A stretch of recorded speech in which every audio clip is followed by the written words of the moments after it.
hi there, hello there, internet dwellers. My name is OrangeLightning, and welcome to another GameCast review. Today, I will be talking about Fallen Legion: Sins of an Empire, a unique action RPG blending the ferocity of real-time strategic battles with fast decisions that will affect your entire country, available on the PS4. This game comes to you from the artistic talents of Yummy Yummy Tummy Inc., legit name, and Mintsphere. Sharpen your blades because this game is intense from the get-go. Battles are fierce, and whilst the controls are very simple to understand, timing is everything, and wow, is it a tricky mistress. There are very few buttons to worry about. As for one, this game is on a rail of sorts, so movement is not in the player's control.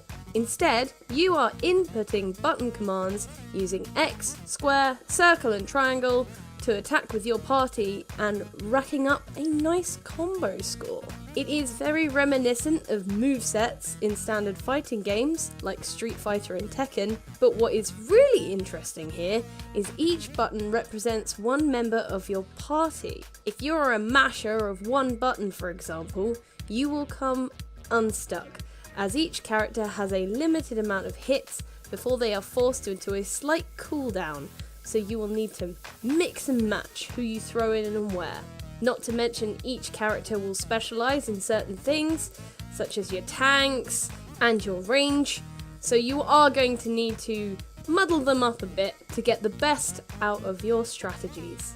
While this does sound super easy to get the hang of, blocking will be your best friend and worst enemy, without a doubt. In Fallen Legion, defending is a simple button tap, true, but shields are only raised for a small period of time and cannot be held, so this is where your timing will either make or break the clash.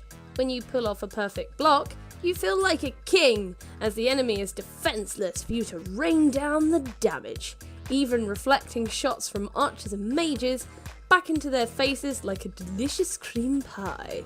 But if you miss the block by a split second, well, be ready for your own world of pain, sometimes even devastating.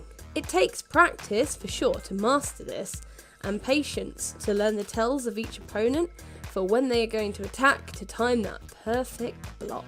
Of course, the battles are one of the main components of this title, and they create enough panic and stress as it is. But whilst running on your track, you will find yourself presented with a number of scenarios and decisions. As the new ruler of this land, which by the way is in slight disarray, a lot of important choices need your attention, and apparently can't wait until you are out of immediate danger. So you need to make snap decisions whilst pulsing with the adrenaline of battle that not only affect the way the country feels towards you as a ruler, but also grants your warriors perks in the current level. This is also fiddly to manage, as while you may see a perk you want for one of your heroes, such as a defense boost or critical hit advantage, the choice that represents that one may actually be received negatively by your subjects, and it will stick with you beyond the level and into the rest of the game. Customizing is relatively minimal, as there is not a huge amount to do outside of each level, but you can equip gemstones that you pick up during the game to give you permanent stat boosts, as well as checking out the stats of your possible teammates to aid with choosing a well-balanced army. There isn't any room for exploration, as you are shepherded from battle to battle, but this is okay. After all, the game is built on the feel of urgency and quick reflexes, and this would only be broken by chilling out in a field somewhere. Whilst on the front line, Princess Cecille unknowingly becomes the new Emperor of Phenumia, as her father has died and she must take up his mantle and rule. Presented with the grimoire, a mysterious talking book that provided her father with incredible power, she must now work to restore glory to the kingdom. But, of course, there are challenges in every direction. The Council of Princes are in constant conflict, having negative effects on their own domains and people, not to mention her former ally, Legatus Leanders, supposed betrayal and rebellion against the entirety of the royal family to contend with. Cecille is indeed standoffish and headstrong, but shows leadership and strength, which I was a huge fan of, and it does create some slight humour as she snaps at the more blasé grimoire. Through the power of the book, Cecille is able to conjure exemplars, spirits of powerful and famous weapons that will fight for her, and as the game progresses, more of them will become available to mix and match between. Although this story is relatively basic, it does well to encompass the player into this world, and those choices that you make will grow to impact future scenarios and changing up the game a bit. Also, it is worth noting that Sins of an Empire has a companion title over on the PS Vita called Flames of Rebellion, in which you will actually follow the opposing story of Legatus, and thus giving players an opportunity to see both sides of this blood-stained coin. Not a 100% original concept, but certainly an interesting one, although I would have preferred it to be something available within the same game rather than having to buy another.